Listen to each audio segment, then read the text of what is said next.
Africa's history is filled with voices that continue to echo across centuries, voices of kings and queens whose power, wisdom, and courage shaped not just their kingdoms but the destiny of the entire continent. Long before the modern world began to write its own story, Africa had already birthed empires, built universities, and crowned rulers whose names still carry fire in the hearts of those who remember. Tonight, let us travel back through time, into palaces of gold and courts of strategy, to meet 5 African kings and queens who ruled with unmatched power and wisdom. But as we uncover their stories, remember these are not just tales of the past. They are lessons for today, stories that pulse with relevance, and truths that demand to be remembered. Our journey begins in the lands of Mali, where the golden sands shimmered beneath the burning sun and trade routes carried wealth beyond imagination. Here rose Mansa Musa, a king whose name became legend not only in Africa but across the entire world. Known as the richest man to ever live, Musa's power was not built only on gold but on vision. When he journeyed to Mecca for pilgrimage in the 14th century, his caravans stretched across the desert like a moving city, with thousands of attendants, camels laden with gold, and gifts for every city he passed. But his wisdom lay in how he used his wealth not for vanity, but to build.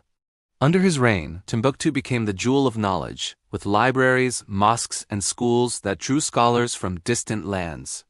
It was a golden age of learning, a time when Mali shone as proof that Africa was not just rich in resources but in mind and spirit. And yet there is still a mystery that lingers around Musa. Did his generosity reshape economies so greatly that entire regions felt his impact for decades? The answer, whispered by history, is yes. His wealth bent the world's markets, a testament to his unmatched influence. From the deserts of Mali, we journey north to ancient Nubia, where a queen rose to command respect not only from her people but from the mighty Roman Empire itself. Her name was Amanirenas, a candid queen mother who stood unflinching when Rome sought to conquer her land. In the 1st century BCE, the armies of Augustus marched southward, believing Africa would bow like so many others had. But Amanirenas met them with fire. She led her warriors into battle, her presence fierce and commanding, and the Romans quickly realized that Nubia would not be broken. Legends tell of how she captured statues of Augustus himself, toppling the symbols of Rome's power as proof that Nubia bowed to no one. When peace was finally negotiated, it was not the Romans dictating terms, but a treaty of respect, proof of her wisdom in knowing when to strike and when to negotiate. She was a queen who turned defiance into diplomacy, ensuring her people's independence endured. Her story is a reminder that true wisdom is not only in conquering but in knowing when to preserve strength for future generations. As centuries turned, another powerful queen rose in the heart of Angola. Queen Zingambande, fierce and brilliant, carried a mind sharper than any blade. In the 17th century, when Portuguese forces sought to enslave her people and strip her land, Zinga refused to bow. She faced foreign governors in negotiation, and when no seat was offered to her, she ordered her attendant to kneel, creating a human throne upon which she sat eye to eye with the invaders, never beneath them. That single act became a symbol of African pride, a declaration that no queen would kneel before foreign powers. She wove alliances, commanded armies, and outmaneuvered her enemies with strategies that baffled European forces. Even when pushed into the wilderness, Zinga continued her resistance, proving that her throne was not just a chair of wood and gold, but the undying loyalty of her people. Her wisdom was resilience itself, the ability to adapt, survive, and inspire even under the weight of relentless opposition. If these stories are already inspiring you, make sure to like this video, subscribe, and comment below which African leader inspires you the most. Your engagement helps us bring more powerful African history to the world. From Angola, let us move eastward to Ethiopia, a land of mountains and kingdoms forged by faith and steel. Here, we meet Emperor Menelik II, remembered as the Lion of Africa. In the late 19th century, when European powers carved Africa into colonies, Menelik stood as a wall between Ethiopia and conquest. His wisdom lay not only in diplomacy but in preparation. He studied the ambitions of his enemies, strengthened his army with modern weapons, and united his people with a vision of independence. When Italy attempted to claim Ethiopia as its own, Menelik led his forces into the Battle of Adwa in 1896. Against all expectations, Ethiopian warriors crushed the Italian army, sending shockwaves across the globe. It was a victory that declared, loudly and undeniably, that Africa would not bow to colonial chains without resistance. Menelik's triumph became a beacon of hope for the continent, a reminder that unity and foresight could defy even the greatest of empires. Finally, our journey takes us to the forests of the Congo, where Shaka Zulu transformed warriors into legends. Rising in the early 19th century, Shaka was more than a king, he was an innovator of war itself. His wisdom was strategy, his power discipline. Shaka revolutionized the Zulu army, introducing new weapons, new formations, and a sense of unity that turned small clans into a mighty empire. His enemies feared his name, for his warriors moved like shadows, swift and unstoppable. Yet his legacy is not merely in conquest, but in how he reshaped identity. The Zulu kingdom, under his hand, became more than scattered tribes, it became a people bound by pride and power. But Shaka's story is also a caution. Wisdom and strength, if unchecked, can become storms. His reign was glorious yet fierce, admired and feared. A dual reminder of how thin the line is between greatness and tyranny. These 5 rulers, Mansa Musa, Amanarinas, Nzinga, Menelik II, and Shaka Zulu, were not myths but living proof that Africa has always been a continent of power, intellect, and resilience. Their stories still carry lessons today, that wealth without vision fades, that defiance without wisdom fails, and that unity can turn even the weakest into giants. We will dive deeper not just into what they achieved, but into how their legacies continue to shape Africa's identity in the modern world. We have seen 5 rulers who stood as titans in African history, each shaping their world through power and wisdom. Yet their stories cannot be left as relics of the past. The legacies of Mansa Musa, Amanarinas, Queen Nzinga, Menelik II, and Shaka Zulu continue to breathe through time, carrying lessons for Africa and the world today. We step deeper, looking at not just their victories but the meaning behind them, how their choices echo in the modern age, and how their stories remain guides for those who dare to dream of greatness. Consider once more Mansa Musa, the king of gold and knowledge. His empire was not merely a land of wealth, but a vision of what education could mean for a nation. Timbuktu's libraries once held hundreds of thousands of manuscript texts on science, medicine, law, philosophy, and art. Imagine for a moment the golden glow of lamps in those libraries, where scholars copied works by hand and young minds were shaped by knowledge that rivaled Europe's best universities. Mansa Musa's wisdom teaches us something powerful. True wealth is not counted in coins, but in minds enlightened. Today, when Africa is often portrayed by outsiders as a continent still developing, Musa's story slaps away that myth. Centuries ago, Africa was already shaping intellectual revolutions, and those lessons remain vital. If he could transform Mali into a hub of knowledge, what could modern Africa achieve if education became its richest gold once again?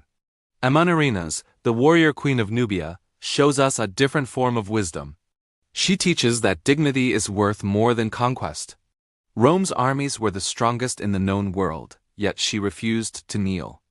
Imagine her riding into battle, the dust rising around her, her voice commanding warriors who would rather die than surrender.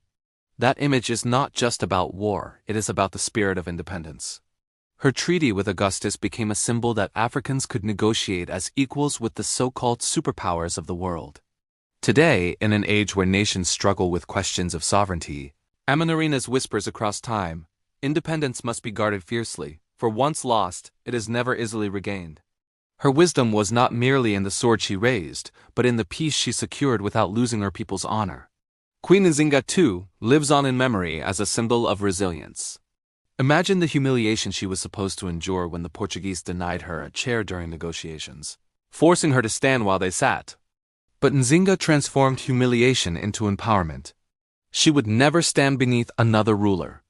That moment became history, showing that wisdom sometimes takes the shape of pride, dignity, and symbolic defiance.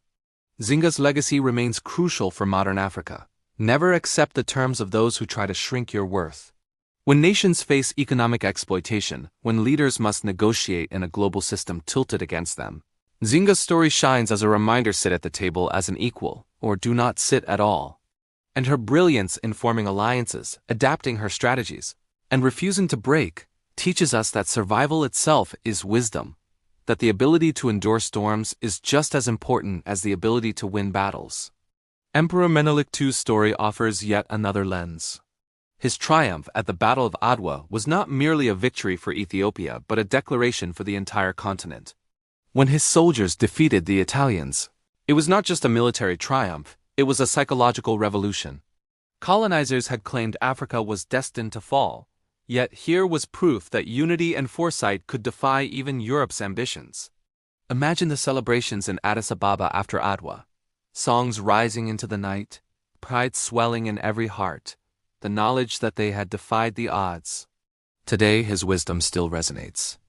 Africa's strength lies in unity. Divided, nations fall prey to exploitation. United, they can resist, rebuild, and rise.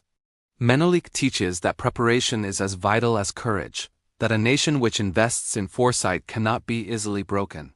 Shaka Zulu, the Lion of the South, represents another kind of wisdom discipline. His empire was not forged by chance but by innovation. The short stabbing spear he introduced, the Iklua, changed the very nature of warfare. His regiments were drilled with unmatched discipline, their movements a reflection of strategy rather than chaos. Shaka teaches us that progress is born from vision, that traditions can be reshaped, and that leaders must not fear innovation. Yet his story also carries a darker lesson. Power without balance can turn destructive. His brilliance gave rise to unity and fear alike, reminding us that wisdom lies not only in innovation but in knowing how to temper strength with compassion. In the modern world, where leaders often hold immense power, Shaka's life warns that greatness without restraint can undo its own legacy. Together, these 5 rulers form a mosaic of African power and wisdom. Musa's vision of knowledge, Amenerinus's courage and independence, Nzinga's resilience, Menelik's unity, and Shaka's discipline, each one represents a pillar upon which Africa's story has been built. Their legacies challenge the shallow stereotypes that have often painted Africa as powerless or voiceless. Instead, they remind us that Africa's history is filled with rulers who rivaled the greatest kings and queens of the world. But what makes their stories so vital is not just the past, it is the way their lessons can be carried into the present. In a world still struggling with inequality, exploitation, and cultural erasure, these rulers stand like torches of memory. They urge us to remember that Africa's story is not one of silence but of greatness. They show us that leadership is not defined by wealth alone, but by the ability to protect, inspire, and transform. Imagine, for a moment, a child in Africa today hearing these stories not from the mouths of outsiders, but from their own people, told with pride and fire. Imagine that child realizing that their heritage is not one of weakness, but of kings and queens who commanded empires, negotiated with superpowers, and shaped history itself. That spark of pride may one day grow into leadership, innovation, and transformation. That is the true power of remembering. As this part of our journey closes, one truth stands clear. These rulers were not just leaders of their people. They were guardians of Africa's soul. Their wisdom was not a relic of their age, but a treasure meant for every generation that follows. We tell their stories not simply to remember, but to reclaim the truth that Africa has always been a cradle of greatness, and that greatness continues to live on in every African who dares to dream, to lead, and to rise. So as you reflect on their stories, ask yourself this: which lesson speaks to you the most? Is it Musa's vision, Amenerinus's defiance, Nzinga's resilience, Menelik's foresight, or Shaka's innovation? Share your thoughts in the comments below, and let's keep their legacies alive together.